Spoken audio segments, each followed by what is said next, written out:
Après quelques mois passés au Grand Séminaire de Sherbrooke, Yves Martin s'inscrit à la Faculté des sciences sociales de l'Université Laval.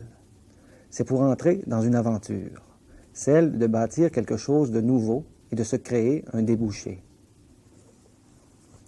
Au milieu des années 50, il étudie à Paris auprès de Georges Gurevitch et Alfred Sauvy.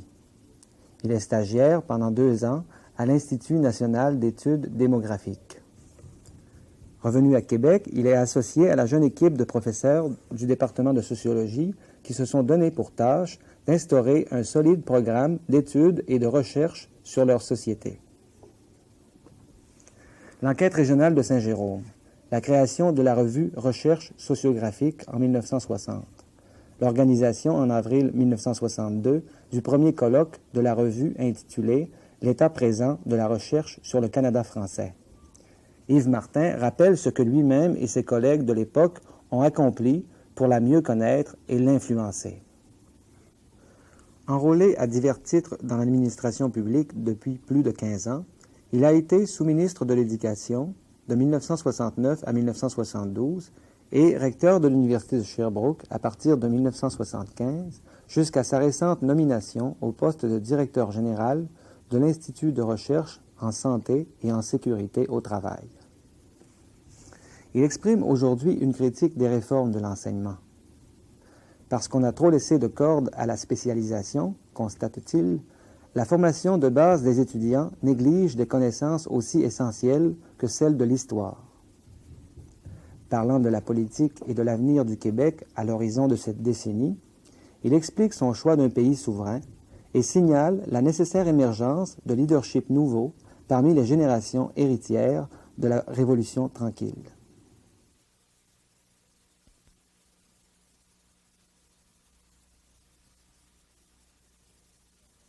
Monsieur Martin, j'aimerais que vous me racontiez un peu de quel milieu social vous venez. Je peux dire que je suis né en 1929, donc pour nous situer dans le temps. Je suis né à Lachine, dans la banlieue de Montréal, à ce moment-là beaucoup moins proche de Montréal que ça l'est aujourd'hui. Il y a une continuité qu'il n'y avait pas à l'époque. D'un milieu que je pourrais situer comme la classe moyenne de l'époque. Le début des classes moyennes au Québec, je pense.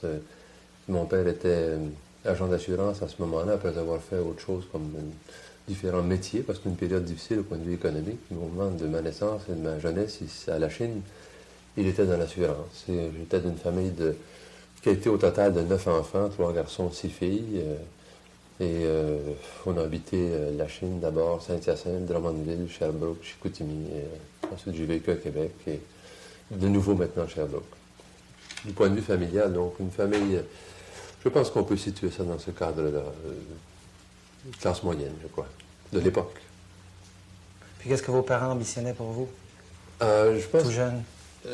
Je pense bien que dès le départ, pour mon père et sans doute ma mère aussi, mais pour mon père c'était très net, pas seulement pour moi, mais pour tous les enfants de la famille, c'était de faire le plus d'études possible. Même si ce n'est pas une famille très à l'aise, mais une famille qui quand même à l'époque était relativement à l'aise comparativement à d'autres, pas riches, beaucoup d'enfants, mais ils étaient prêts à n'importe quoi pour qu'on étudie.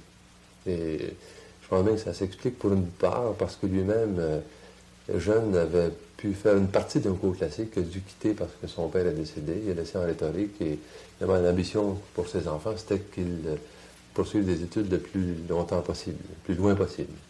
Bien sûr, au cours des études, pendant qu'on discutait parfois, il aurait, lui, souhaité, je pense bien, que je fasse plutôt du droit que des sciences sociales, des sciences sociales pour des hommes de cette génération-là. Il ne dirait pas du tout la même chose aujourd'hui, mais pour cette génération-là, c'était quelque chose d'absolument inconnu et certainement pas une fonction qui permettait, a priori, d'assurer un certain statut social et surtout pas un revenu convenable.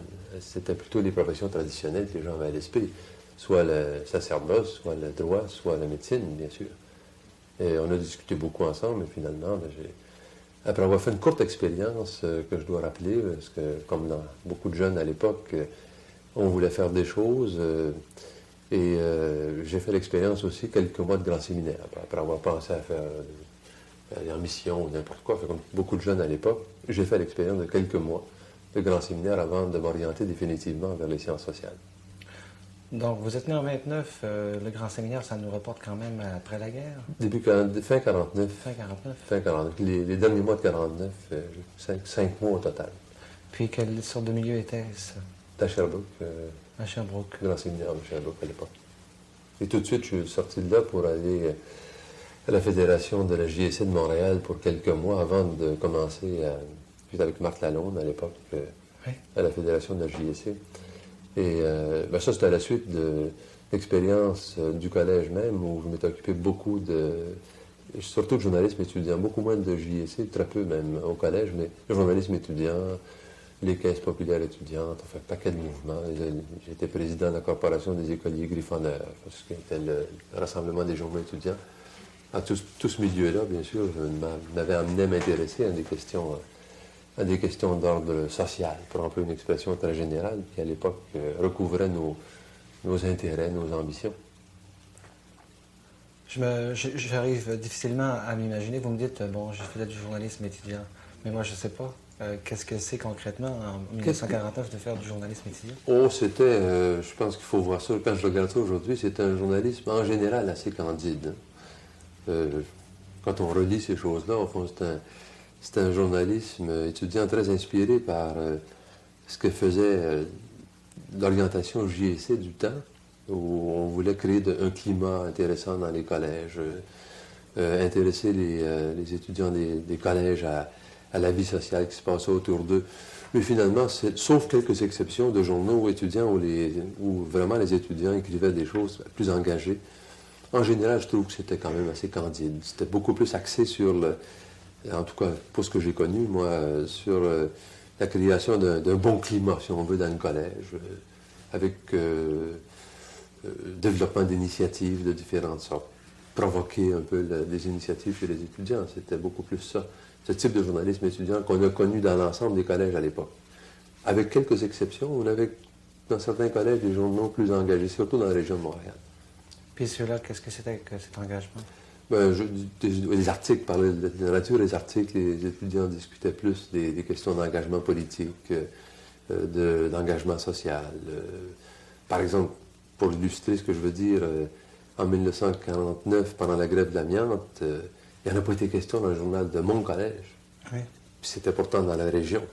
Oui. Alors que des journaux comme, si mon souvenir est bon, le journal du Collège Garnier, dans des journaux de Montréal, du Collège Saint-Laurent ou d'autres, où quand même on s'engageait un peu plus. Là. Puis on avait des débats dans les journaux sur journaux étudiants, des débats de nature politique ou sociale. Mais la majorité des journaux étudiants de l'époque étaient beaucoup plus, je sais pas, c'était plutôt candide. Alors donc, vous êtes séminariste, puis un peu journaliste étudiant. Comment est-ce que l'inspiration de devenir sociologue vous est venue? Je pense que l'intérêt pour les sciences sociales était là. L'épisode Grand Séminaire était peut-être dans ce genre de choses qu'il faut régler à un moment donné, là, mais c'est pas été long. C'était dans la même orientation. Les professions traditionnelles ne m'intéressaient pas. Probablement à cause de ce que j'avais fait comme initiative étudiante, un certain nombre d'événements comme la grève de l'amiante, l'intérêt pour les problèmes nationaux, les problèmes politiques, pendant mes études classiques, m'ont tourné assez rapidement vers ce secteur des sciences sociales. C'est pourquoi quand j'ai laissé cette première orientation très rapidement, pour moi c'était clair, j'allais non pas en droit, non pas ailleurs, mais en sciences sociales, qui était à ce moment-là quand même une sorte d'aventure un peu pour tout le monde qui s'y risquait. Et au point où on se faisait dire c'est pas possible pour des gens qui ont quand même qui arrivent pas mal dans leurs études de s'en aller dans un domaine comme celui-là, c'est vraiment une perte, à la fois une perte de temps et une perte d'énergie. On se faisait beaucoup reprocher par nos anciens professeurs, bien sûr, et c'était assez mal reçu dans les familles. Au début, mon père était, par exemple, assez réticent. Il s'est réconcilié très vite avec cette orientation. M. Falardeau parle au sujet des étudiants qui venaient en sciences sociales d'un débouché résiduaire. Il n'y avait rien. C'était à créer. Résiduaire dans ce sens-là, parce que tout le monde devait se trouver quelque chose. Entre 1940 et 1942 jusqu'à 50-55, c'était vrai. Moi, j'ai fini en 54. j'étais intéressé à une carrière d'enseignement à ce moment-là, mais il fallait se trouver un débouché. Il y en a qui sont allés du côté du secteur coopératif, le syndicalisme, l'enseignement, bien sûr, mais des secteurs qu'il fallait ouvrir un par un, personne par personne, qui s'introduisaient dans des milieux nouveaux. Et dans ce sens-là, c'était résiduaire. Mais c'était à créer. Je dirais beaucoup plus personnellement que c'était à créer comme type de marché. Il y avait rien, a priori, il n'y avait pas de débouchés. Il n'y en avait pas. Il fallait les faire, les débouchés. Il fallait soit s'engager comme certains l'ont fait dans le milieu syndical, d'autres milieu coopératif. Moi, j'avais pensé au milieu syndical, mais à ce moment-là, il y avait très, très peu de postes. Et on m'a bien dit, M. Marchand, que j'avais vu à ce moment-là, il m'a dit, ben, ça serait intéressant qu'on ait des gens qui travaillent avec nous, qui ont une formation. Lui-même en avait une en sciences sociales, mais on n'a pas de possibilité d'avoir des gens avec nous, là, à ce moment-là, en tout cas. D'autres sont allés du côté du secteur coopératif, mais tout ce monde-là a eu à bâtir quelque chose de nouveau. Il n'y avait pas comme dans d'autres métiers où, bon, l'ingénieur, il y a des postes, il y a des bureaux, il y a des bureaux d'avocats, il y a des postes de médecins, etc. Alors, chacun d'entre nous a dû se définir son orientation au-delà des études. Il n'y avait rien à faire dans ce sens-là. Il fallait bâtir chacun pour soi sa propre carrière. Alors, M. Martin, qu'est-ce que ça a été, cette orientation pour vous? Ben, c'était... au début, bien sûr, je m'intéressais aussi à l'action. La démarche que j'avais faite du point de vue syndicalisme, l'intérêt pour le syndicalisme démontrait ça. Mais peu à peu, je suis orienté vers l'intérêt pour l'enseignement et la recherche. Et grâce pour beaucoup à mes contacts quotidiens avec Fernand Dumont, je me suis orienté dans cette perspective-là. D'ailleurs, après une première année à l'université où je m'étais engagé encore une fois dans toute une série d'activités, dans le carabin, journalisme étudiant, beaucoup d'autres activités, j'ai tout mis ça de côté à la fin de la première année pour vraiment lire, travailler, étudier en fonction d'une possibilité de revenir dans l'enseignement en sciences sociales, en sociologie plus particulièrement. Mais je pense que vous êtes aussi, dans le cours de vos études, vous êtes aussi allé à Paris. C'est intervenu comment, ça? Ah, mais c'est intervenu, je pense que c'est peut-être intéressant de préciser quelque chose de ce point de vue-là. Comment c'est venu cette orientation-là? Dumont et moi, pendant nos études ensemble, on discutait beaucoup de nos orientations respectives et on voyait les choses à faire du point de vue de l'enseignement, du développement de la sociologie. Et je dirais ça peut-être un peu en blaguant, on disait, bon, on va se séparer le travail. Fernand Dumont était évidemment orienté du côté plus théorique, comme théoricien, du point de vue sociologie, philosophe, etc. Mais moi, ce n'était pas mon orientation. On discutait et il y avait tout un domaine qu'il fallait couvrir, où il n'y avait personne à ce moment-là, démographie. Du côté sociologie urbaine, il y avait M. Faraldo qui travaillait déjà, mais il y avait aussi de la place pour d'autres personnes dans ce secteur-là. Tout le côté morphologie sociale, si l'on veut, mais principalement en démographie, il n'y avait personne. Et pendant mes études, des gens de l'INED étaient venus, l'Institut national d'études démographiques de Paris, étaient venus et on nous avait parlé de l'Institut. Moi, ça m'avait intéressé beaucoup et j'ai demandé d'être stagiaire à Paris. J'étais effectivement le deuxième qui a fait un stage assez long à Paris, le premier étant Jacques-Henri Pin, qui est notre premier démographe. Je me suis trouvé être le deuxième, parce que j'étais 2 ans après lui. Mais c'est un secteur où il n'y avait personne. Je me dis, c'est peut-être intéressant de travailler dans ce secteur-là, qui correspondait d'ailleurs à ce que je pouvais faire, je pense, des choses, parce qu'il m'intéressait plus aux choses concrètes, aux choses monographiques, type études de population, études régionales, études urbaines. Et c'est comme ça que j'avais été amené à m'intéresser à l'Institut national d'études démographiques, où j'étais admis comme stagiaire, où j'ai passé 2 ans, tout en suivant des cours en économique, première année avec M. Peyroux. Toute la première année de sciences économiques de Paris, je l'ai faite, de même que l'Institut de statistique la première année et le séminaire de M. Gurevitch. Comme ça que là, je travaillais avec Fernand Dumont au séminaire de Gurevitch 1 fois par semaine, tout en faisant des recherches comme stagiaire à l'Institut de démographie de Paris, avec M. Sauvy et d'autres collaborateurs de l'INED. Alors, c'est ce qui se passait à Paris. Des études assez arides, finalement. Beaucoup de travail, en tout cas. Et assez aride. Beaucoup de travail. Parce qu'à l'INED, c'était...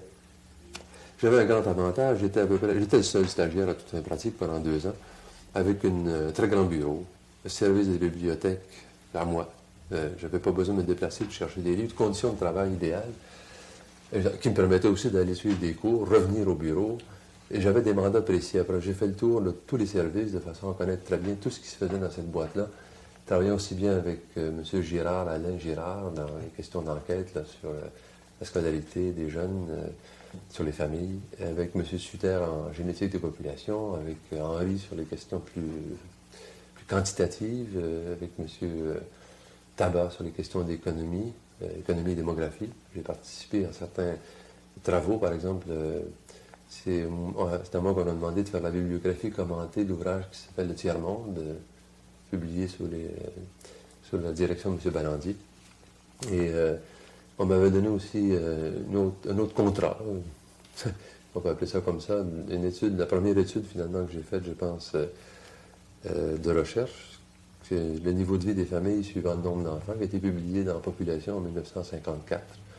Ben, c'était rigoureux comme tâche. Il fallait. Et c'était un peu embarrassant comme premier travail d'avoir à faire quelque chose qui est publié dans une revue internationale, mais finalement, avec les conseils de ceux qui étaient dans la boîte, on était arrivé à faire un article qui a été publié. C'était une expérience extrêmement intéressante, parce qu'en même temps que je faisais, je baignais dans un milieu de recherche pendant 2 ans, tout en suivant des cours. La première année, on travaillait beaucoup avec Fernand Dumont, parce qu'il était là pendant une année en même temps que moi. L'année suivante, il était revenu. Mais c'était 2 années consacrées vraiment à travailler. Lire, suivre des cours et faire de la recherche.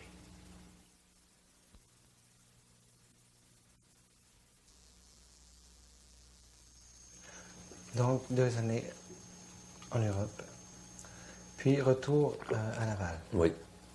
Le retour à Laval, après un certain nombre de semaines, je ne dirais pas d'angoisse, mais après certaines inquiétudes, parce que j'étais loin d'être assuré pendant tout ce temps-là que moi, j'aurais un poste au retour en enseignement.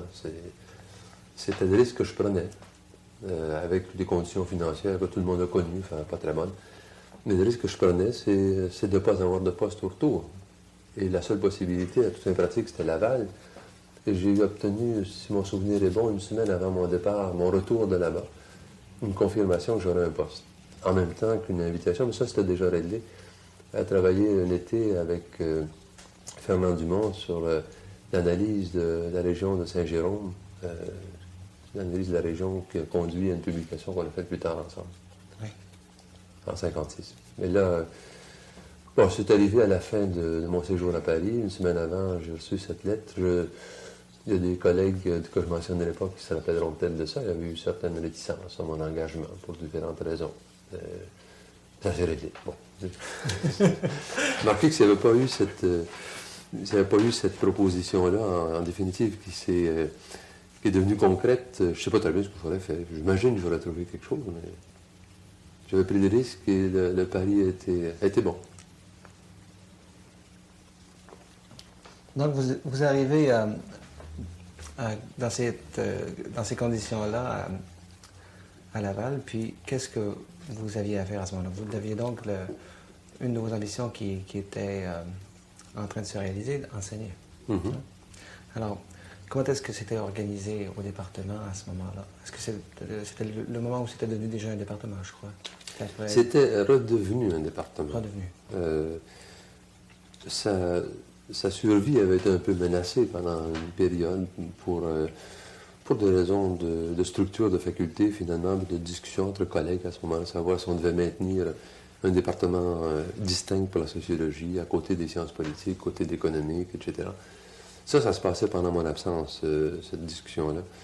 Et à mon retour, le département revivait, en quelque sorte, avec quelques personnes comme professeurs et quelques étudiants. Surtout au niveau des 2 dernières années, il y avait très peu d'étudiants, mais dans l'ensemble, on commençait. La faculté était encore en commencement à ce moment-là.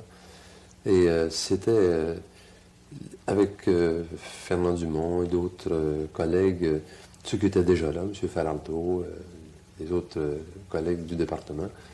Je pense qu'on avait à bâtir ou à rebâtir ou à donner des bases solides ou à qu'on pourrait dire, une sorte de donner des fondations solides à ce département-là sur le plan de l'enseignement comme sur le plan de la recherche. C'est un peu l'ambition qu'on s'est donnée.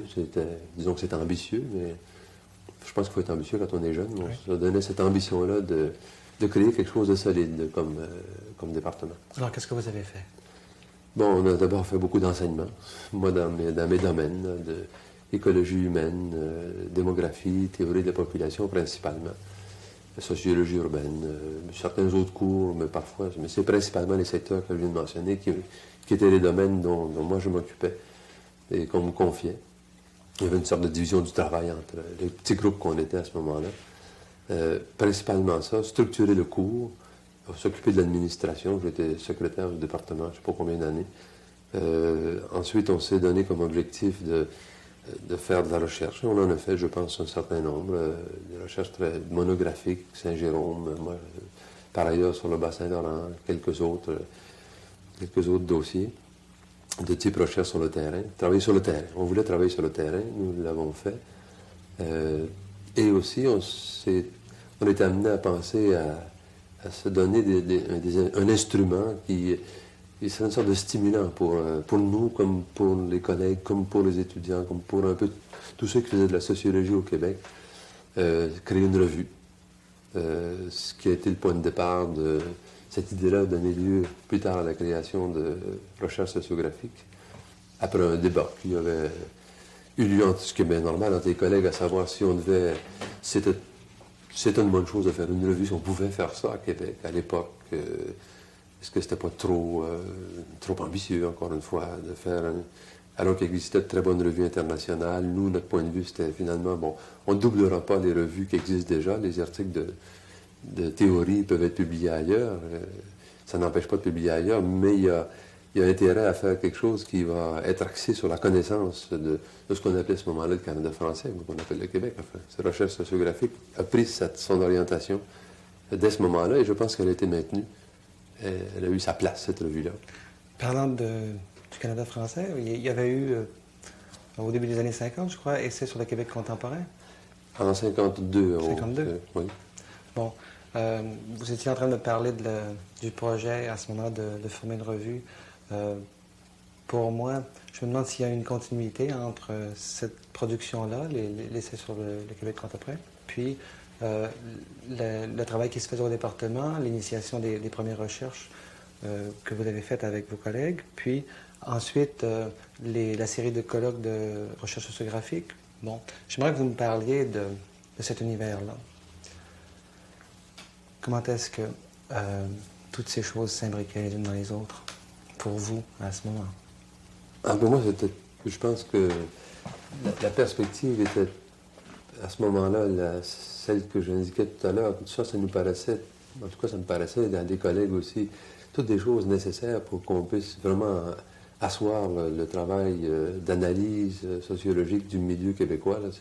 Toutes ces orientations-là étaient nécessaires, la publication, la recherche, l'enseignement, bien sûr, mais se donner des instruments tels qu'une revue. Et pour alimenter la revue, quelques colloques qui permettaient d'avoir des collaborations et de susciter aussi l'intérêt autour de la revue, de la faire connaître. Et en même temps, ça permettait de faire 2 numéros. Enfin, tout d'un coup, après des colloques sur la recherche, par exemple, sur la littérature, sur le pouvoir, sur l'urbanisation, je pense qu'il y en a eu 4 au total. Ouais. Moi, je travaillais surtout sur les 2 premiers parce que ensuite, j'avais quitté. Mais tout ça se situait dans cette ligne-là d'analyse. On se disait, le plus scientifique possible dans notre milieu. On considérait beaucoup, ça encore une fois, peut-être que nos collègues plus âgés contesteraient ça, mais la faculté jusqu'au début des années 50, 52, justement, on la voyait beaucoup comme un mouvement social. Je pense qu'elle était beaucoup un mouvement social entre les années 39 et 50. C'est tout à fait normal, d'ailleurs, je pense que dans ce milieu-ci, à l'époque du Plessis, c'était une époque de stagnation sur le plan idéologique et sur le plan social. Ça a été d'abord un mouvement social, en quelque sorte, avant d'être une faculté universitaire ou une faculté où se fait de l'enseignement et de la recherche principalement. On peut illustrer ça par l'engagement des personnes de la faculté dans le mouvement coopératif, par exemple. Les gens étaient très engagés dans ce type de mouvement-là. Ce qui ne veut pas dire qu'ils ne faisaient pas du travail sérieux par ailleurs, mais la faculté était beaucoup un mouvement. Et je pense que c'était nécessaire qu'elle devienne, sans que les individus perdent leurs engagements personnels, que ça devienne une institution solidement assise sur le plan scientifique. C'est ce qu'on a, disons, toujours ambitieusement voulu faire à ce moment-là. Ça me pose, moi, deux questions. La question de savoir quelle connaissance on avait du milieu canadien-français ou québécois à ce moment-là. Puis, comment est-ce qu'on se servait de cette connaissance dans l'engagement auprès des groupes qui avaient des activités dans la société? Je pense à l'idée, par exemple, de la sécularisation de la société, la rupture de l'unanimité, pluralisme. Ce sont des notions, des idées qu'on retrouve dans les textes de M. Dumont, dans les lectures qu'on peut faire de ces compte rendu de colloques ou dans Essais sur le Québec contemporain, par exemple. À notre génération, à nous, quand on regarde ça, c'est quelques faits saillants qu'on retient. Mais pour vous, qu'est-ce que c'était? Bon, on commençait à ce moment-là à connaître la société. Hein. Avant ça, au fond, on avait une image un peu, ce qui était fausse d'ailleurs, parce que quand on regarde ce qui a été pensé et écrit dans les années 30-40, mais globalement, on avait surtout une connaissance de l'histoire de cette société-là, image assez monolithique finalement du Québec, ce qu'on appelle le Canada français. Mais l'analyse n'était pas faite. C'est au moment où on s'est mis à se poser des questions d'orientation qu'en même temps, où, je ne sais pas lequel des deux venait avant, c'est parce qu'on s'est mis à regarder cette réalité-là. Et en même temps, je pense qu'on était tous un peu déjà engagés d'une certaine manière, idéologiquement ou politiquement. Pas nécessairement dans des milieux, dans des partis politiques, mais tous des gens un peu socialement engagés. Donc ça amène à vouloir connaître d'abord, mais aussi influencer. Parce que je pense qu'il ne faut pas se cacher que toutes ces personnes-là, d'une manière ou de l'autre, de cette équipe des années 50 et même des années précédentes à la faculté, tout ce groupe d'intellectuels qu'on était, là, mais on était en même temps tous des gens engagés socialement, je pense, d'une certaine manière. Vous me dites, on avait une certaine connaissance de l'histoire. Je suis porté à me demander, est-ce que les travaux que vous faisiez à ce moment-là vous amenaient à remettre en question cette connaissance-là? Puis de quelle manière? Ça nous amenait à la mettre en cause, dans le sens que on disait, bon, on ne connaît pas cette société-là. On a une image globale, mais on ne connaît pas ce qui se passe dans telle ville, on ne connaît pas ce qui se passe sur le plan démographique, on ne connaît pas ce qui se passe dans les régions. On ne connaît pas ce qui se passe dans le milieu du travail. Fortin a travaillé beaucoup sur ces questions-là. On s'est dit, ben, toutes ces choses-là, au fond, il faut les creuser parce qu'on ne connaît pas cette société-là. Puis il faut l'analyser avec les instruments qu'on a. Dès mon point de départ, on était des novices avec les instruments qu'on pouvait maîtriser à ce moment-là, mais c'était des objectifs comme ceux-là. Pour changer quelque chose, finalement, il faut connaître. Dans ce cas, prenons un exemple, peut-être le mouvement coopératif et l'enquête sur les comportements économiques des familles salariées. Il y a donc un objectif il y a une recherche, là, il y a un mouvement, un organisme qui est demandeur de connaissances. Bon, vous êtes des sociologues, vous faites les plans d'enquête. Alors, racontez-moi, dans quel contexte s'est faite cette recherche? Ça s'est fait dans le contexte suivant. Le mouvement Desjardins, à l'époque, le secteur coopératif, il y avait quelques personnes là-dedans qui se demandaient comment s'orienter. Comment orienter le mouvement. Et ce sont des gens qui étaient très proches de la faculté des sciences sociales, qui nous ont, au fond, posé le problème. Qu'est-ce qu'on devrait faire, nous, comme mouvement coopératif, par rapport à la situation actuelle dans le contexte du temps, au point de vue quelle serait la meilleure orientation? Nous, on a discuté beaucoup avec eux, puis on s'est dit, compte tenu de l'orientation du mouvement, compte tenu des problèmes qui se posent ici, sans doute faudrait connaître mieux ce que les aspirations des gens, des familles. Axons ça sur la famille et les aspirations économiques des individus eux-mêmes, si vous voulez savoir comment vous orienter. Mais pour ça, il faut aller sur le terrain. Il faut aller sur le terrain, faire une enquête. Et on a fait, avec Adélard Tremblay, Gérald Fortin et moi au début, on a fait une problématique qui était orientée comme ça, pour connaître les aspirations des familles, pour ensuite savoir comment ce mouvement-là pourrait s'orienter. C'était ça la problématique, une grosse question qu'on nous posait. Puis les gens ont accepté de répondre à cette grosse question-là. Moi, j'ai travaillé très peu à ce projet-là, après la définition de la problématique, mais c'était un gros projet. Mais c'était quand même exactement cette idée-là. Avant de faire quelque chose, essayer de connaître la réalité. D'accord.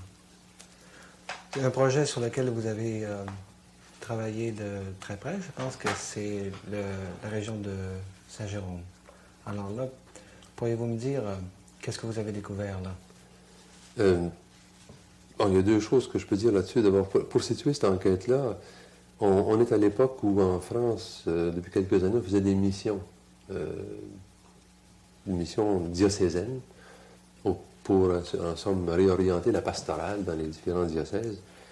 Et pour ça, on a fait appel à des sociologues, développement de la sociologie religieuse orientée dans ce temps-là, vers ce type de questions. Et l'évêque de Saint-Jérôme, avec ses collaborateurs, elle nous avait demandé surtout à Fernand Dumont, pendant que j'étais à Paris, si on collaborerait, la faculté collaborerait avec eux pour analyser le territoire, pour savoir comment orienter leur pastoral. Et nous, ça nous intéressait à cause de nos intérêts respectifs, ceux de Fernand Dumont et les miens. Lui, peut-être certains intérêts à la sociologie religieuse, plus particulièrement, les problèmes d'insertion de la religion dans un milieu donné. Et moi, ça m'intéressait beaucoup comme expérience de travail sur une région. Et je pense que ça a donné, de mon point de vue, ça m'a donné énormément sur le plan de la connaissance d'un terrain. C'est la première expérience de terrain que j'ai pu faire. Je pense que c'est assez extraordinaire dès le point de départ d'une toute jeune carrière. C'est la première chose qu'on fait en finissant les études, d'avoir une responsabilité comme celle-là et d'être invité à aller travailler sur le terrain comme responsable. C'est gros comme responsabilité, mais c'était pour nous une expérience absolument extraordinaire. En tout cas pour moi, ça a été un bain en revenant des études. C'est tout de suite sur le terrain à faire, je pense qu'on a fait l'équivalent de 12 000 milles dans l'été, à aller partout sur le terrain, rencontrer des gens partout. Première phase de l'enquête, la deuxième portant sur les mouvements et la participation de la population aux différents mouvements sociaux, religieux, patriotiques dans ce territoire de Saint-Jérôme. Du point de vue connaissance du milieu, pour moi, ça m'a apporté énormément. Qu'est-ce qu'on peut dire à ce sujet-là, la participation des gens aux mouvements socio-religieux en 1955-1956? Ce qui nous frappait beaucoup, en tout cas ce dont je me souviens qui me frappait beaucoup sur le plan de la participation, c'était une époque déjà d'interrogation. Il y avait très peu de gens qui finalement, même avec les mouvements de JOC, il y avait un certain nombre de militants, mais la participation était très peu développée. Les ligues du Sacré-Cœur ou autre, tout ça était, on voyait très bien que tout ça était après coup. Sur le même, pendant qu'on faisait l'étude, ça nous frappait, mais je pense qu'après coup, on peut dire que ces orientations qui sont devenues très nettes après 1960-65 surtout, étaient déjà en place dans le milieu catholique traditionnel du Québec. C'était net dans cette région-là déjà. Grande désaffection pour tout ce qui était participation au mouvement. On continue à pratiquer, bien sûr. La pratique était encore probablement à 90, peut-être 95% dans ce milieu-là. Mais la participation au mouvement, très limitée. Et comme les mouvements, pour l'essentiel, étaient encore des mouvements dominés par l'activité du clergé, et finalement, ça veut dire que les gens ne participaient pas à grand-chose. Même le syndicalisme, ça nous frappait beaucoup dans cette région-là, pourtant très ouvrière, très limité comme participation. Et est-ce que vous avez pu percevoir vers quoi se portait l'engagement des gens? Oh, je pense que ça, c'est une période d'interrogation, je dirais. C'est ça qui me frappe. C'est ça, mon souvenir là, le plus précis, c'est comment on pourrait le dire, l'interprétation qu'on pourrait faire de cette période-là, sur la base de ces observations dans le milieu. Ce qui est net, c'est que les gens s'interrogeaient beaucoup, déjà. C'était le temps que ça change? Oui, c'était déjà le temps que ça change. C'était la fin des années 50, hein? 57, 58, 56, 57, 58. On était déjà engagés dans, au moins, c'était pas tout à fait net, mais je pense que le changement était déjà inscrit dans ce qui se passait dans la pratique quotidienne. Moi, je pense que déjà, on ne le voyait sans doute pas. Même nous, on ne l'a pas vu de façon nette. Moi, je pense qu'aujourd'hui, on peut se dire c'était nettement inscrit ça, dans des réalités qu'on a découvertes comme étant très nettes après 60.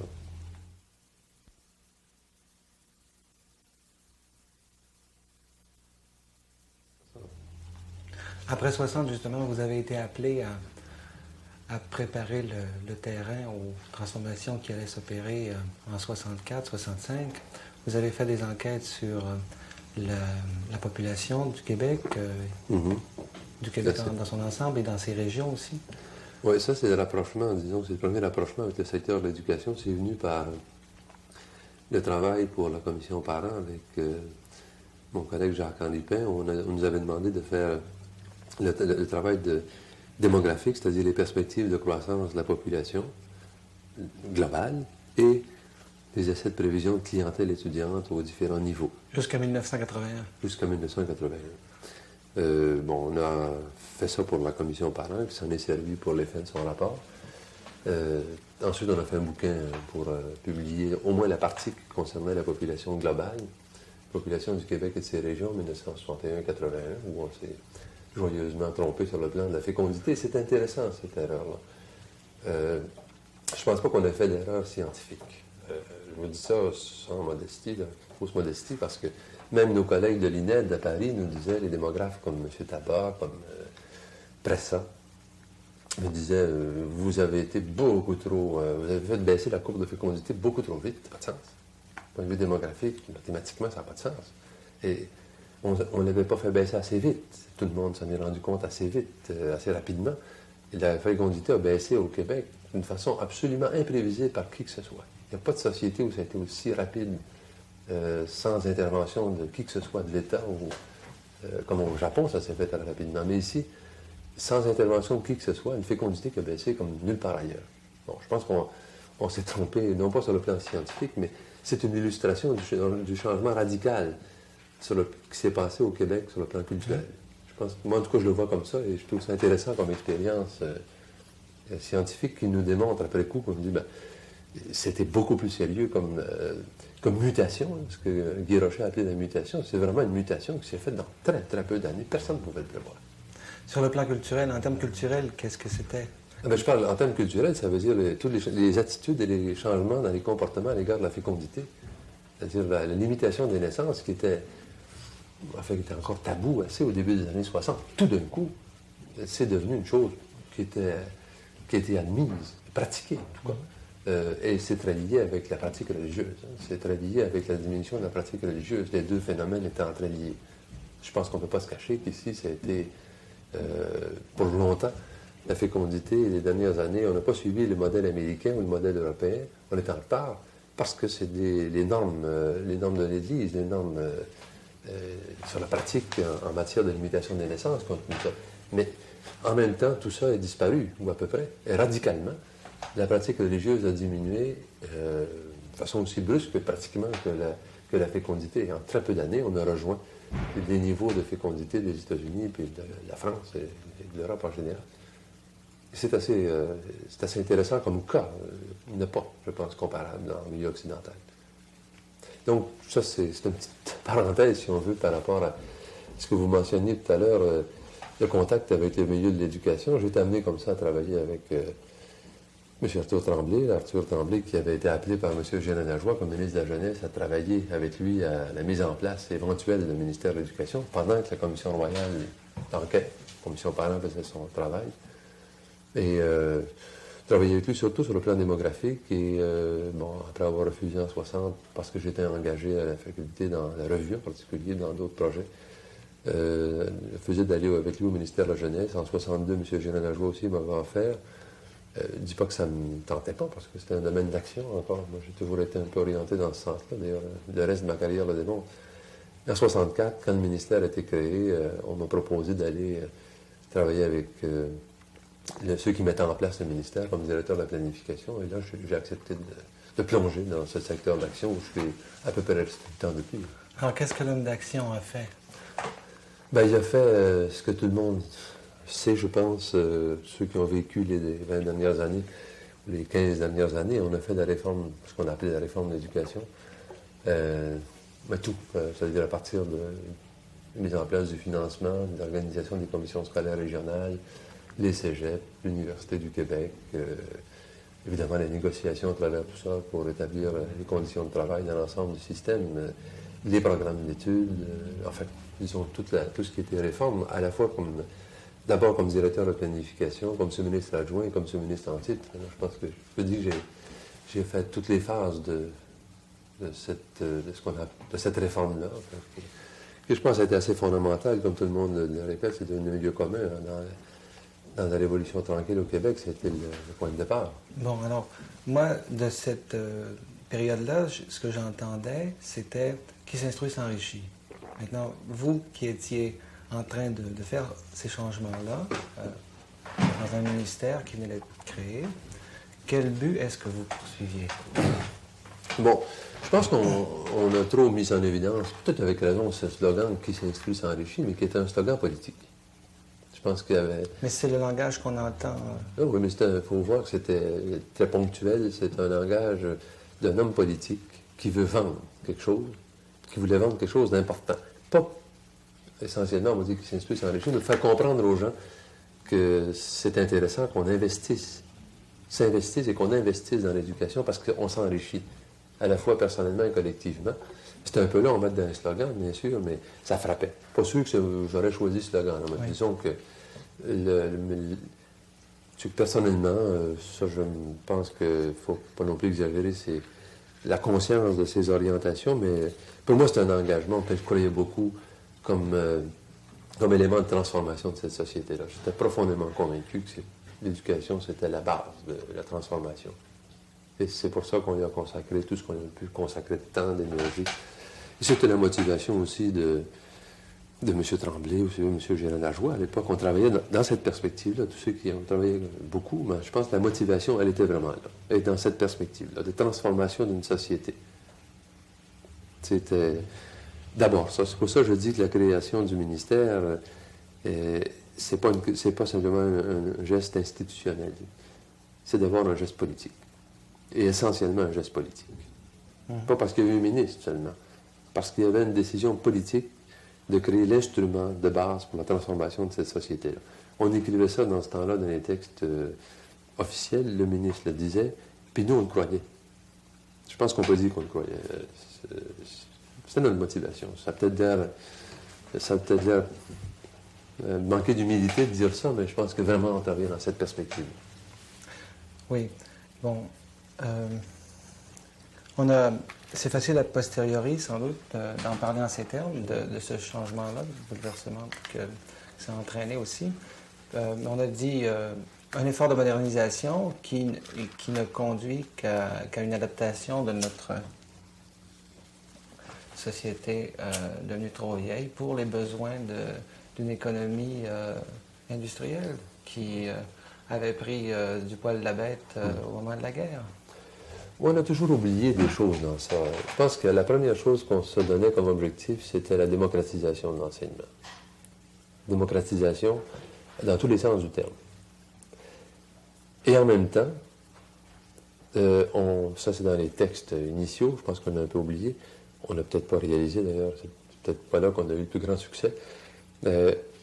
L'objectif de donner à chacun de la formation générale la plus poussée possible correspondant à ses aptitudes et à ses goûts. Donc, formation générale la plus poussée possible. Et une formation professionnelle terminale, que chacun une formation professionnelle qui lui permette d'accéder au marché du travail selon le niveau où il quitte le système scolaire. C'était ça les objectifs. Moi, je pense que sur la démocratisation, personne ne peut contester que c'est un objectif valable, l'accessibilité, possible étendu à l'ensemble des jeunes contre le système, à l'encontre du système qu'on avait connu jusque-là, malheureusement, dans une autre société où finalement c'était très élitiste en termes de... Oui. Hein. Ça, je pense, c'est un objectif incontestable, qui était d'ailleurs réalisé en bonne partie. En bonne Oui. partie, je dirais. On pourrait dire aussi qu'il reste beaucoup de choses à faire, je le sais. On a beaucoup insisté dans certains milieux sur l'idée d'adaptation. Je pense qu'il fallait qu'on fasse quelque chose. Hein. Je pense que cette orientation là, qui était peut-être à ce moment-là trop marquée par ailleurs, parce qu'on était au début des années 60. Il faut voir que c'est pas longtemps après le Spoutnik, ça. Oui, c'est ça. Il faut voir aussi que tous les pays occidentaux, à ce moment-là, c'est la grande époque de la planification de l'éducation en fonction des besoins de l'économie. Ça serait faux de dire qu'on n'a pas été marqué par ça. La commission parent l'a été. Et je pourrais vous citer des textes que j'ai faits avec M. Tremblay pour dire que nous, on n'était pas d'accord. On ne peut pas planifier un système d'éducation en fonction des besoins de l'économie. Oui. Parce qu'on bâtit un système d'éducation, on pousse les gens le plus loin possible. Bien sûr, il faut leur donner une formation professionnelle, mais on ne peut pas prévoir les besoins de l'économie au point où on va faire un raccordement, une planification au sens où on entendait à l'époque, idée qui a été laissée de côté depuis le début des années 70. À l'OCDE, on ne parle plus de ça. On écrit même le contraire de ce qu'on avait écrit au début des années 60 à Washington et à Paris. Et M. Tremblay et moi, j'ai un texte qu'on avait fait en commentaire sur le plan de la planification de l'éducation en Hollande, où on a écrit exactement ça. Donc, ce n'est pas une idée à laquelle on adhérait au sens strict où il fallait adapter le système d'éducation à un système économique, mais je pense que personne non plus peut contester qu'on doive, à condition qu'on donne une formation générale la plus poussée possible, donner une formation professionnelle qui permette de faire évoluer une économie. Techniquement, on n'avait personne ici, ou presque, sur le plan de la gestion, sur le plan de la technologie, sur le plan... On était faible. Oui. Bon, pour assurer un développement dans une société, il faut qu'on soit techniquement, scientifiquement, administrativement fort. On n'a pas le choix.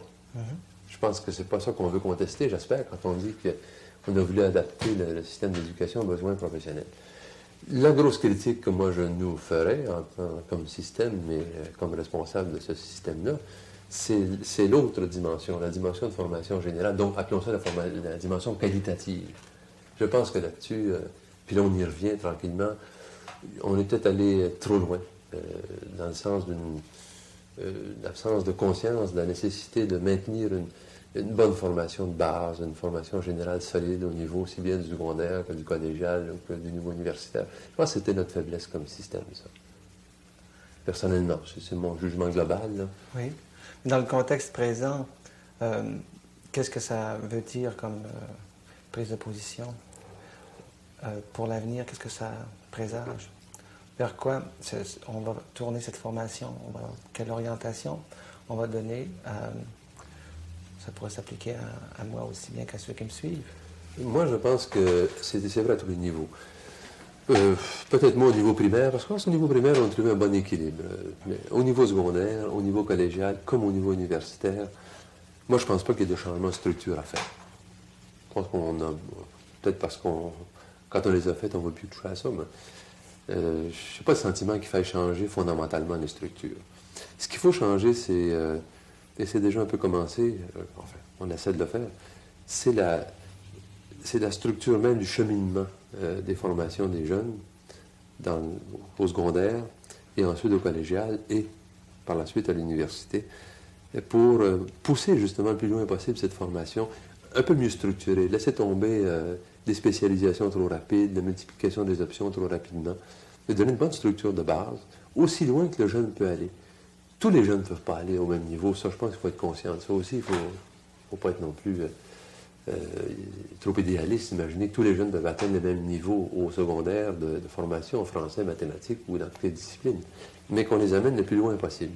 Et avec ce que je n'aime pas appeler un ton commun, mais mettons-le en guillemets, avec une formation de base là, qui soit aussi solide que possible. Et la même chose au niveau des cégeps. Il y a des disciplines que, du côté des sciences, on a moins de misère à s'imaginer qu'il faut structurer une formation. Sciences pures, physique, on sait très bien qu'il faut commencer quelque part, aller ailleurs. Mais on le fait beaucoup moins du côté des sciences humaines, des sciences non naturelles, là, non physiques. Et là, je pense que c'est là qu'il y a l'effort à faire. Aussi bien au niveau universitaire qu'au niveau...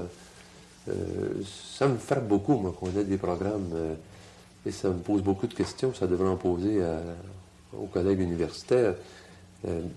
Pas beaucoup, moi. Il y a des programmes complets qui sont presque à la carte. Oui.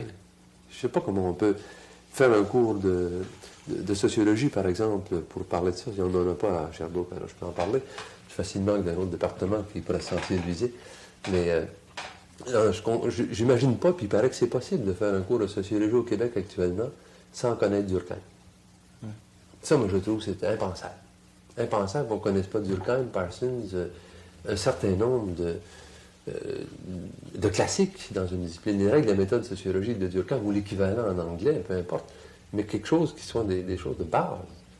Qu'on puisse faire un cours de sociologie sans savoir, sans être capable de manipuler les éléments élémentaires de démographie, je trouve ça invraisemblable. Oui. Et ça se passe, paraît-il, dans nos départements de sociologie. Ça, c'est le genre de choses-là qu'il faut faire à l'université, donc, comme au secondaire et comme au collégial. J'allais y venir. Vous me donnez un exemple qui est aisé de comprendre pour des gens engagés en sociologie, par exemple. Mais ce tronc commun pour d'autres...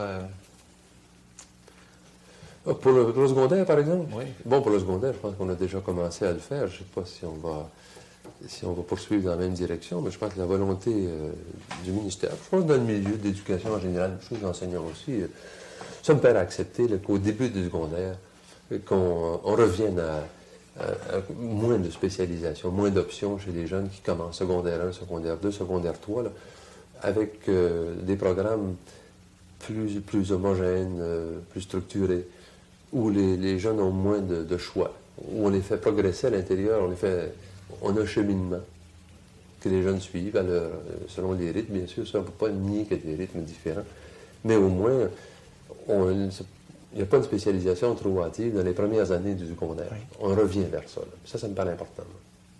Enfin, quand c'est une vision de l'éducation un peu différente, est-ce que c'est à rebours de la spécialisation?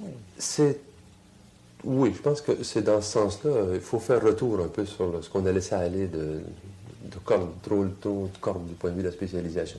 C'est vrai aux États-Unis, en Angleterre, partout. Partout, on dit la même chose actuellement. On n'est pas les seuls à avoir fait ça. Moi, je pense qu'on a, au Québec, quand on a fait la réforme, les gens ne sont pas toujours d'accord quand on dit ça, mais on nous a traités d'avoir centralisé beaucoup. Oui. Moi, je pense qu'on a trop décentralisé. Trop décentralisé? Oui, en pédagogie. En pédagogie? Oui. On a centralisé, je pense, parce qu'il fallait le faire. Il fallait mettre de l'ordre dans les finances, dans toutes sortes de choses. Là-dessus, on a fait des règles. C'est clair, il n'y avait pas de système. On a bâti un système. Donc, par définition, il fallait centraliser quelque chose. Peut-être trop. Bon, ça, mais en même temps, je dis qu'on a trop décentralisé. Personne note ça. Pourquoi? Parce que dès le départ, on a peut-être été là aussi assez naïf, peut-être candide. On a fait beaucoup confiance. Le règlement numéro 1 est de 64 ou 65, enfin, tout début du ministère. C'est un règlement cadre qui laissait une très, très grande latitude aux enseignants au niveau élémentaire et secondaire et aux commissions scolaires. Et c'est comme ça qu'il est arrivé que les gens ont fait bâtir des programmes sans trop se préoccuper, suffisamment en tout cas, d'assurer une bonne formation générale. Et c'est comme ça qu'est arrivé, par exemple, l'histoire je dis l'histoire en guillemets, de l'absence d'enseignement d'histoire dans plusieurs écoles. Pour plusieurs générations de jeunes, il n'y a pas eu d'enseignement d'histoire du Québec. Et ça n'a jamais été une décision, ça, du ministère. C'est un résultat de l'application locale d'un certain nombre de mesures prises au niveau local.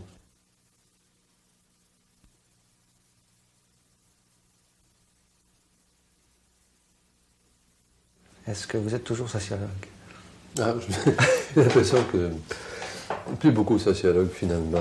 Après 15 ans, là, il y a une rupture avec, en tout cas, les aspects de liaison avec la discipline, les aspects immédiats. Je pense que ça, il faut que j'admette que j'ai perdu ce contact-là. Dans ce sens-là, je me considère plus trop comme sociologue, beaucoup plus administrateur. Ça fait quand même 15 ans que je suis dans l'administration, que ce soit dans la fonction publique ou ailleurs. Mais j'ai quand même le sentiment que je me suis intéressé à l'intérieur même de ces fonctions administratives, mais mes orientations ont dû être marquées beaucoup par le fait que ma formation antérieure était de type sociologique. Je pense ça dans ce sens-là, je serais peut-être resté un peu sociologue, mais je me considère plus maintenant apte à faire des travaux, par exemple. Je ne me sens pas du tout au courant des derniers développements en sociologie pour me sentir vraiment sociologue au sens où quelqu'un en fait son métier quotidien. Alors, vous dites quand même que c'est la formation que vous avez reçue, donc on ne perd pas ça, je pense. Non, non.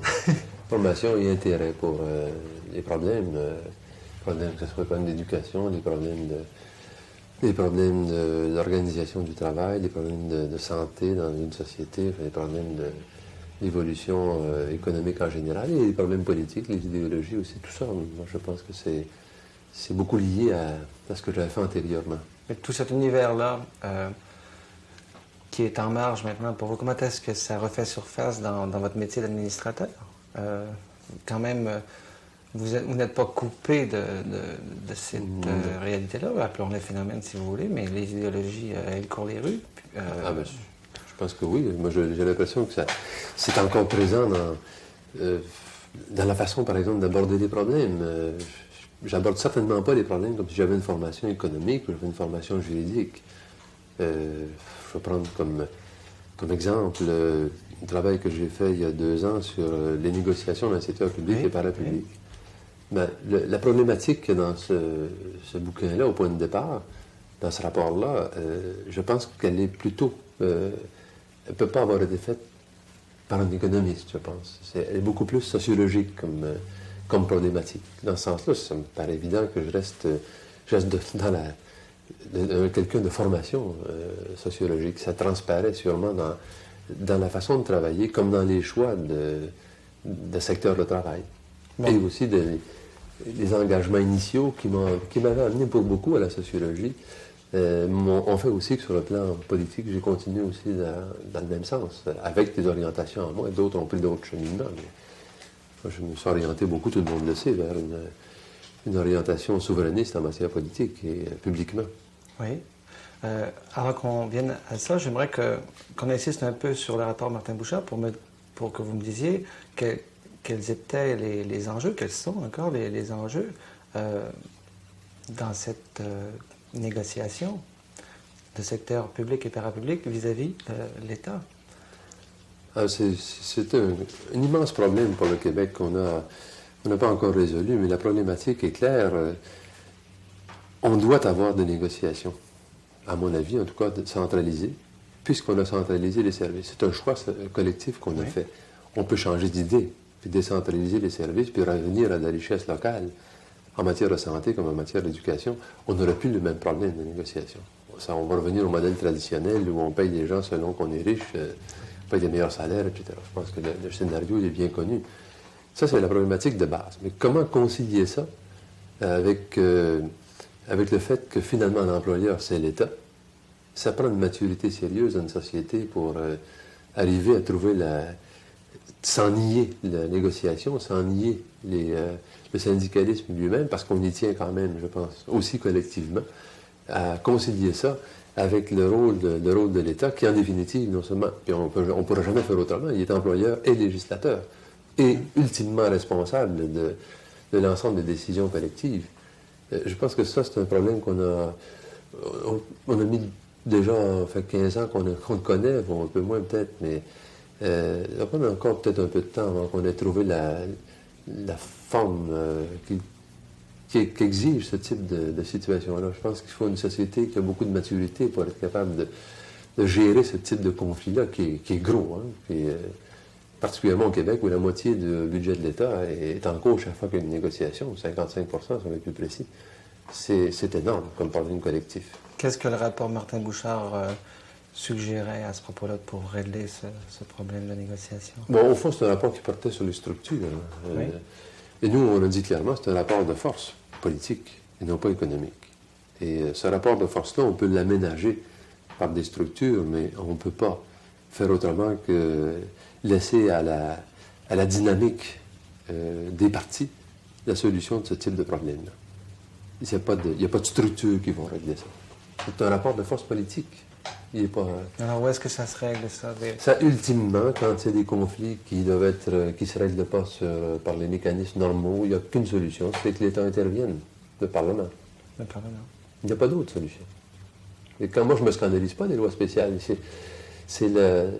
à un moment donné, il faut, c'est pas toujours les bonnes lois spéciales, remarquez, mais la notion même de loi spéciale ne me scandalise pas du tout, parce que je me dis, s'il y a un conflit de cette dimension-là, qui est politique, qui va le résoudre si ce n'est pas l'État? Ça serait un autre État. Nous disons pour l'instant, souhaitons que ça reste au Québec pour la solution de ces problèmes-là.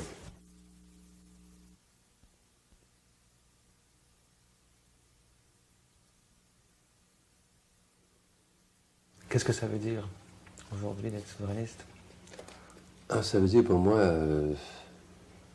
c'est presque, je vois ça presque comme une condition du devenir du Québec. Je ne vois pas le devenir du Québec à moyen terme et à long terme autrement que si on ne dispose pas de tous les leviers sur le plan des pouvoirs politiques.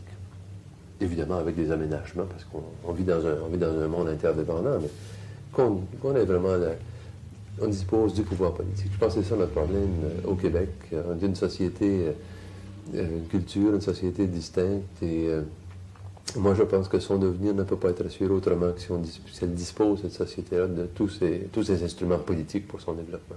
Si je vous demandais de porter un jugement sur le régime dans lequel nous sommes maintenant, qu'est-ce que vous diriez? Quel régime? Le régime fédéral? Oui, oui. Moi, je pense que c'est... Personnellement, je ne peux pas m'orienter dans le sens d'un régime fédéral parce que ça ne règle pas le problème. Ça ne règle pas le problème de cette société-là qui a besoin de tous ces pouvoirs politiques, quitte à les aménager en relation avec d'autres. Oui. Qu'on arrive à des formes quelconques d'association. Moi, j'en vois pas bien qu'une, il y a peut-être plusieurs formes d'association, en fait.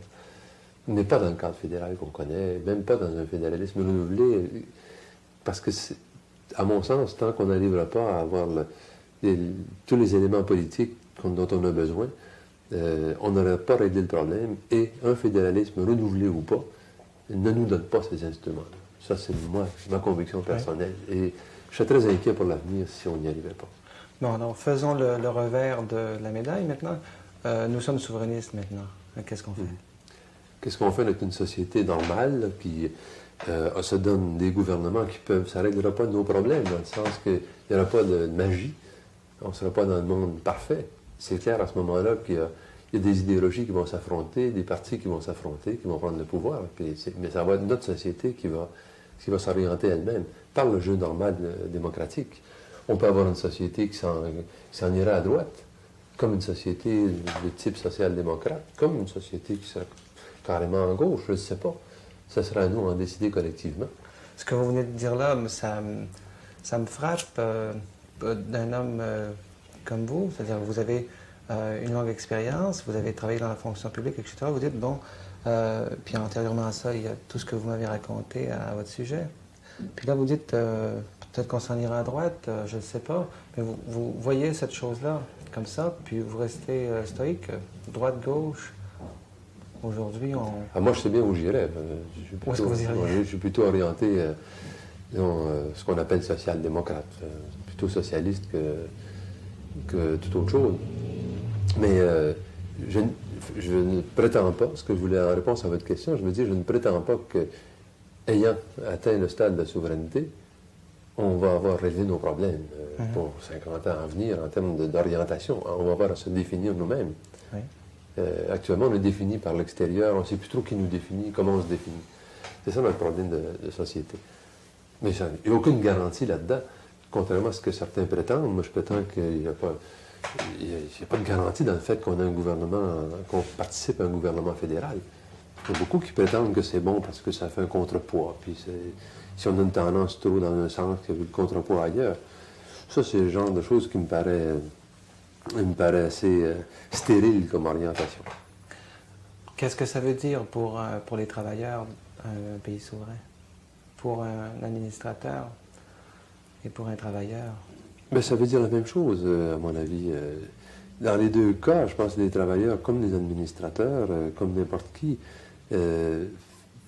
se posent et se poseraient le problème d'une forme de sécurité. Je pense que tout le monde, au fond, se pose cette question-là. Et c'est dans la mesure où moi, je pense qu'on a la maturité maintenant pour administrer, pour gérer nos propres affaires, développer nos ressources. On peut atteindre ce stade de sécurité minimale que tout le monde souhaite.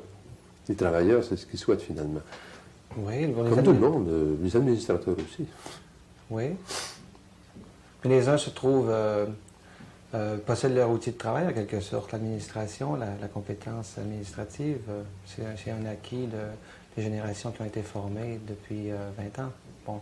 Mais pour le travailleur, le problème de la maîtrise de ses outils de travail se pose aussi bien maintenant qu'il pouvait se poser en 1949. Puis il va se poser encore. Hein? Il va se poser encore, quel que soit le régime fédéral ou quel que soit le régime politique au Québec, il va continuer à se poser. Alors, quel intérêt y a-t-il pour un travailleur à vouloir devenir... Ben moi, je pense que le travailleur, comme l'administrateur, il faut qu'il décide si sa culture, c'est important. Oui. Je pense que c'est ça la question qui nous est posée. C'est la plus-value. Sa culture, est-ce que c'est important qu'on vive ici avec une culture qui fait qu'on a une société distincte au Québec? Oui. Si on dit que c'est pas important, ben moi, je me dis à ce moment-là, quel que soit le régime politique, je deviens absolument indifférent. On peut vivre n'importe où, dans n'importe quelle condition. Pour moi, c'est fondamental. Ah. Pour le travailleur, comme pour n'importe quel citoyen du Québec, administrateur ou pas, maître de ses moyens ou pas, ça, c'est une autre dimension. C'est une autre dimension sur la réalité sociale. Mais est-ce que c'est important qu'on ait notre propre culture, notre langue, c'est la base de notre culture, mais tout cet appareil culturel qui fait qu'on est distinct et que nos enfants le seront ou ne seront pas? Justement, nos enfants. Vous parlez de la vie et de la survie d'une culture. Moi, je pense que c'est essentiel pour les enfants. La fécondité est en dessous du taux de reproduction. Oui. Et peut-être qu'elle va l'être davantage si on n'a pas une sorte de milieu qui favorise l'épanouissement de notre société. Moi, je crois un peu à ça. Est-ce que vous croyez qu'il pourrait y avoir une relance de la fécondité? Je ne dis pas que ça va être automatique, mais j'aime bien, moi, l'idée. Je ne trouve pas que c'est une idée à rejeter complètement, une idée folle. Celle de Maurice Halbwachs qui disait qu'il peut y exister telle chose des données immédiates de la conscience sociale. Regardez le cas de la France après la guerre. Après la guerre, il y a eu une remontée de la natalité, pas seulement parce que les hommes sont revenus, mais il y a eu pendant plusieurs années une remontée de la fécondité parce que le pays est en reconstruction. Puis actuellement, il n'y a pas beaucoup de ferveur dans un pays comme la France. On a de l'argent, on vit bien, il n'y a plus de ferveur. Mais pendant cette période de ferveur, ces gens-là qui avaient connu la limitation des naissances depuis 150 ans ont recommencé à faire des enfants, à faire des familles. Moi, je dis que ce n'est pas exclu que dans un milieu où on a des projets collectifs, on ait plus tendance à vouloir se développer, à vouloir se perpétuer. Il y a bien des conditions à ça, mais je dis que ça, c'est peut-être une idée qui vous paraîtrait, je l'ai mentionné déjà, peut-être une idée qui va vous paraître curieuse. Elle n'est pas démontrable, mais moi, je crois qu'un pays sans projet, ça ne fait pas des enfants forts. C'est les gens qui sont au pouvoir actuellement, il faut bien appeler ça comme ça, en politique, comme dans beaucoup d'autres endroits, au Québec, mais particulièrement, c'est très frappant. C'est des gens qui ont été très mêlés et pour beaucoup artisans de la Révolution, ce qu'on appelle la Révolution tranquille. Donc des gens de la période 60-70 essentiellement. Oui. Donc on commence avant, d'autres sont venus un petit peu après, mais essentiellement, c'est une génération qui a fait cette période, qui a travaillé en tout cas très activement, très étroitement à la réalisation de ce qui a pu être fait, là, bien ou mal, pendant la période 60-70, le grand déblocage du Québec. Mm-hmm. Et ça, c'est une génération qui a maintenant entre 50 et 60 ans. En tout cas 45 à 60 ans. Il y a certainement un phénomène de génération qui jouera. Ça me paraît assez évident. Au fond, là, notre génération, il faut être conscient d'une chose, on était dans des postes de responsabilité jeunes, probablement trop jeunes. Hein? Oui. Dans une société autre, quand on regarde les sociétés européennes, même américaines, c'est pas à 35 ans qu'on est sous-ministre. C'est pas de façon générale, en tout cas. Ça peut arriver. Mais ici, là, il y a une génération qui était assez jeune, relativement parlant, mais il n'y avait pas d'autre avant, ou bien être orienté autrement. Pourquoi ça ne serait pas comme ça? Mais peut-être un peu plus tard. Le point de jonction. Le point de jonction, j'ai l'impression que c'est peut-être des gens qui vont avoir, dans 5-10 ans, 40-45 ans. C'est peut-être ça le point de jonction, le réel. Oui. On va passer à un autre palier, une autre étape. Donc 1990. 1990. Bon, la période 80-90, normalement, devrait être extrêmement importante pour le Québec. À la fois sur le plan politique, mais aussi sur le plan dont on vient de parler. parce que c'est tout le leadership nouveau qui doit se développer, les leaderships, parce qu'il n'y en aura pas rien qu'un, j'imagine, les leaderships nouveaux, que vous voyez probablement beaucoup mieux que moi. Moi, je les vois peut-être pas bien, là, où je suis placé, je suis pas encore, j'ai pas 30 ans. Mais j'ai l'impression que c'est plus difficile probablement pour nous de voir ça que pour vous de voir qu'est-ce qui se passe dans les générations de 30 à 40 ans actuellement.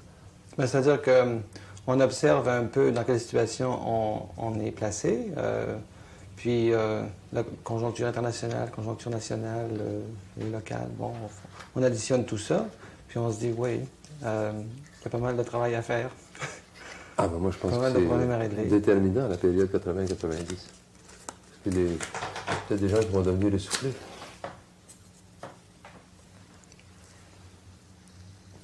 Sans qu'on ne peut pas nécessairement parler de conflit de génération, mais c'est une bonne chose qui est concurrent tout au moins de génération. Donc ça ne s'est pas posé comme ça, nous c'était une concurrence contre un type de société finalement. Oui. C'était peut-être plus facile dans un sens. Hein? Il semble, peut-être, je sais pas. C'était probablement plus facile. Mais ça ne s'est pas fait tout d'un coup, bien sûr, il y a toutes sortes de mouvements qui précédaient les années 60, bon, c'est évident ça. Mais il reste que c'était tellement nécessaire, c'était devenu presque nécessaire au sens grec du terme, là, que ça devait se passer comme ça finalement. C'était facile, parce que c'est un type de société qu'il fallait changer. C'est moins facile aujourd'hui de voir dans quel sens des modifications doivent se faire. Oui. Ça, je pense que pour les sociologues d'aujourd'hui, ça doit être plus compliqué d'analyser les réalités.